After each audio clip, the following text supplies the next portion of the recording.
Welcome back. So after our introduction the last time, I said that we would now speak a little bit about the actual financial model that one could look at and see how this would work at a domestic level, for example, were you to invest in solar. So on the screen now you'll see a model that we are using, which shows 100,000 Rand investment, which would return in property about 5.5%. If you were invested in Satrix, 6.89, and about 6.25 in a call account. As we know, the ever-increasing price of Eskom tariffs is literally 10-15% per annum, and sometimes at the moment they're looking for 19%. Simply put, by investing in solar on your property today, you could save nearly 2 million Rand over the next 20 years. Now 20 years sounds a pretty long time, but if one considers that Y2K was 20 years ago, it doesn't really seem that long. So there's definitely a financial case. The return in terms of percentages will be 40.7% on your capital. So there is no investment that I know of that can literally guarantee you that return, unless Eskom somehow miraculously reduces the tariffs substantially going forward, which I can't see that being the case. So it certainly is something to consider from an investment perspective.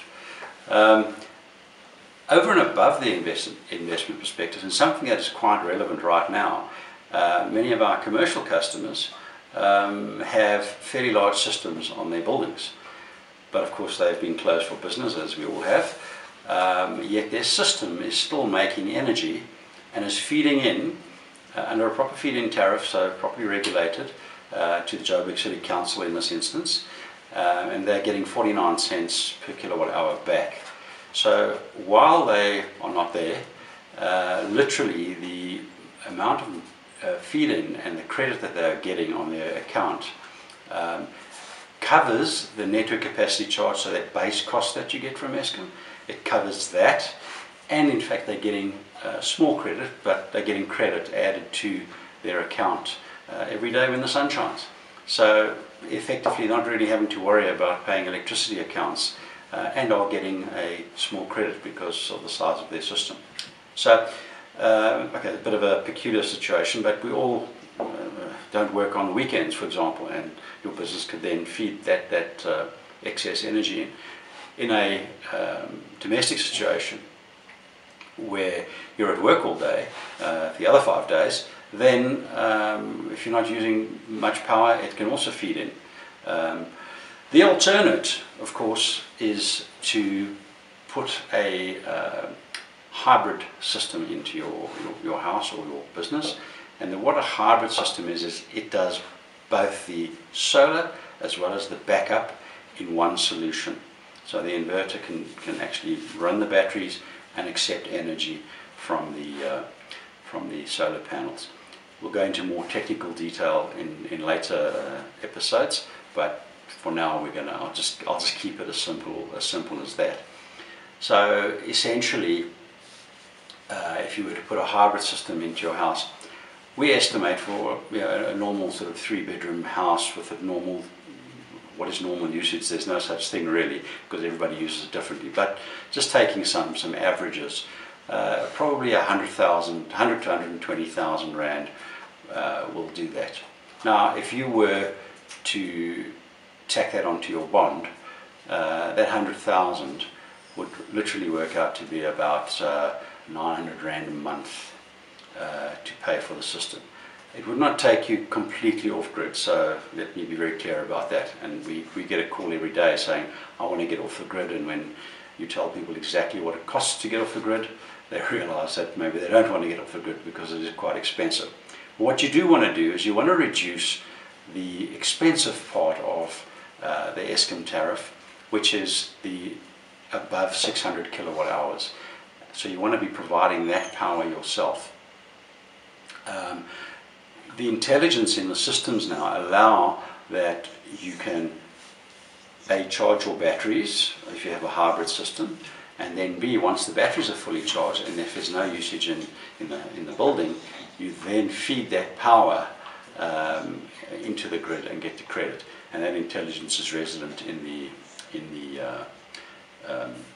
inverter itself. From an environmental point of view, so the bigger picture, not just all about us, and I think we've just learned in this COVID scenario that we really need to think about our fellow man and our environment and generally our world as a biome. Certainly coal-fired power stations are not the way to go. We are stuck with them for now, or we will be stuck with them probably for at least the next 10 years, but that is fine because we also need to provide people with jobs, and I'll go into a bit more detail in the next episode about jobs, but for now it's very important to note that the coal-fired power stations generate an incredible amount of carbon emissions and actually should be being taxed for that, but it keeps getting extended away, and the problem is not going away in terms of the environment and global warming, and we've seen the dramatic climate changes.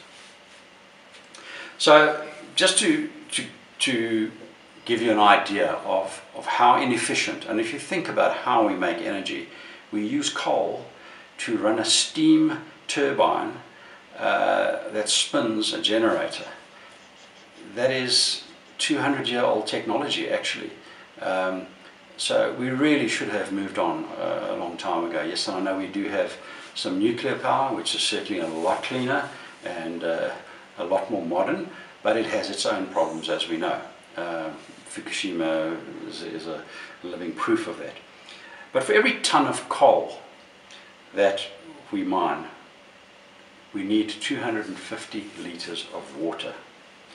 For every megawatt of energy we produce from coal, we need 3,150 litres of water. For nuclear, you also need water to cool the nuclear reactor.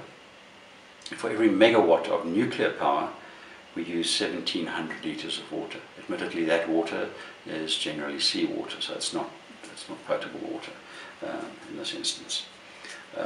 So that just gives you an idea of the impact that the way we make energy has on our environment. We're a water scarce country. We should be doing everything we can to save water, and certainly generating electricity using coal is not one of them.